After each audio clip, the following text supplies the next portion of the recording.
Hello, hello, beautiful souls. Jerry Turand here, the love mentor. I'm still getting used to that title. So sometimes, I've gone through self-love and forgiveness coach, unlimited love coach, and working with the beautiful Deanne Rose Hope. She said, you're just like the embodiment of love, like simplify it, that I'm the unconditional love coach or simply the love mentor. So I'm trying that one on, and because that is what it all boils down to for me is just living fully is loving fully. If you're not loving fully, you're not living fully. If you're not living fully, you're not loving fully. And so my whole goal, my whole mission, what I'm all about is helping people live and love fully now. Release the blocks, let go of the blocks that are in the way of giving and receiving love fully and freely so that when it comes our time to transition and you know and die, we want to die with no regret, and the only way to do that is by living and loving fully, knowing that we lived fully, that we loved fully, that we didn't hold back our love. And so I've noticed so this week's love tip, I just really want to address some of the this quantum shift that's going on, and it's huge. Like people are moving through such a big shift, and a lot of people are moving through the hallway in between their old self and their new self, or sometimes people call it the dark night of the soul, where their old self doesn't quite fit anymore and they don't want to operate from that place. It just doesn't resonate anymore. Even some of their old relationships, and their new self isn't quite in yet, or they have like one foot in and one foot out. And usually those feet are kind of like they one foot on the brake, one foot on the gas, one foot on the brake, one foot on the gas. So there's a part of them that is just longing and knowing and feeling the next highest version of themselves, feeling that, there's a big change needed, um, the need to just fully express and to be free. And then the other part that feels like that's not safe. It's not safe to be yourself. It's not safe to express yourself. And of course, that was our experience. We have evidence that it's not safe to be and express ourselves based on what happened in the past, what happened in our childhood, where we were abandoned or rejected or corrected, right? And yeah, and that can really have some lasting effects on us where that protector just keeps putting the foot on the brake every time you want to make a shift, every time you want to make a change, every time you move toward your fear. And so my recommendation is to move toward whatever is carries a little bit of fear, but also excitement.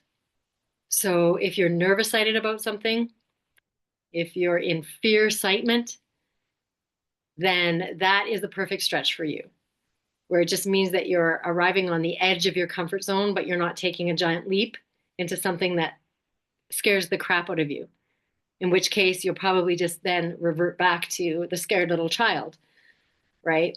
And so just, those nervous sighted steps. And what I'm really realizing with my clients lately and with myself is the importance of balancing that out. That moving towards your fear or what scares you a little bit is a two-step process. So most of you have heard of the book, Feel the Fear and Do It Anyway. And I think a lot of people have misinterpreted that to be, just push through the fear, just have the courage, just stay in the courage, right? And, have the courage to just push through the fear. But in my experience, that hasn't worked very well because then that part of me that has a foot on the brake and feels like this is dangerous. Like you're going to be rejected, you're going to be abandoned, you're going to be all alone, you're going to be judged, you're going to embarrass yourself. That part gets overactivated. And then and then I sabotage, right? I sabotage a lot of good opportunities as a result. And so remember that you want to feel the fear.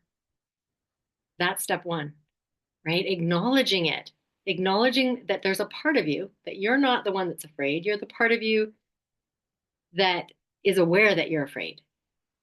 You're aware that there's a part of you that's holding on for dear life, the protector trying to protect you from embarrassing yourself, from looking like a fool, from being rejected, abandoned, and judged, right? And so it's not the bad guy, right? There is no bad guy here. There is no bad part here. Um, so acknowledge the fear. Welcome the fear. Remember that what you resist persists. And so the opposite of resistance is welcoming what is. Hold space for it by deepening and slowing your breath, acknowledging it. I know you're afraid. It's okay. You're allowed to be afraid. This is a big step, right? And then you'll notice that it starts to let go of you. So instead of running the show and being bigger than you are now bigger than it because you're the one welcoming it. You're the one acknowledging it. You're the one feeling it. So feel the fear and then take one small step toward your vision, toward your dreams, into the next highest version of you. And then notice you might be able to take another step. Well, that was okay. I didn't die. Nothing bad happened. But at some point, as you take those steps, you're going to have to pause, right? You're going to feel, ooh, that stirred up some stuff. That brought up some fear. And so I recommend taking a step and then stopping and just checking in with yourself. What am I feeling? Check in with that part of you that had, and maybe still has, the foot on the brake. Is it like slamming on the brake, or is it allowing you to keep going? So hold space for it and then take another step. Stop, hold space for the fear, and then take another step. And this is how the big changes happen, with just one baby step at a time. And so if you're one of those people like me that tends to overwhelm themselves and thinks they have to do it all at once, and then sabotages because I'm just sitting there in this overwhelm, you're not alone. You're not alone. And so this is what's working for me, is just really taking those pauses, chunking it down one small step at a time, and then stop and be in your body. What are you feeling in your body? What are the emotions coming up? Holding space for the fear, for the curiosity, for whatever, however that fear is showing up. Just stop and feel it and acknowledge it. Then it lets go of you a little bit and it allows you to move forward, just one small step at a time.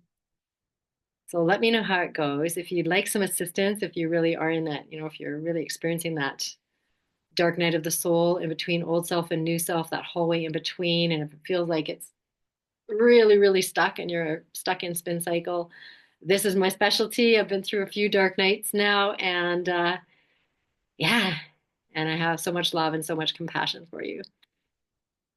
So baby step, stop and feel the fear. Baby step, stop and feel the fear. I wish you well. I love you. Have a great week and tune in for next week's Love Illuminated Love Tip.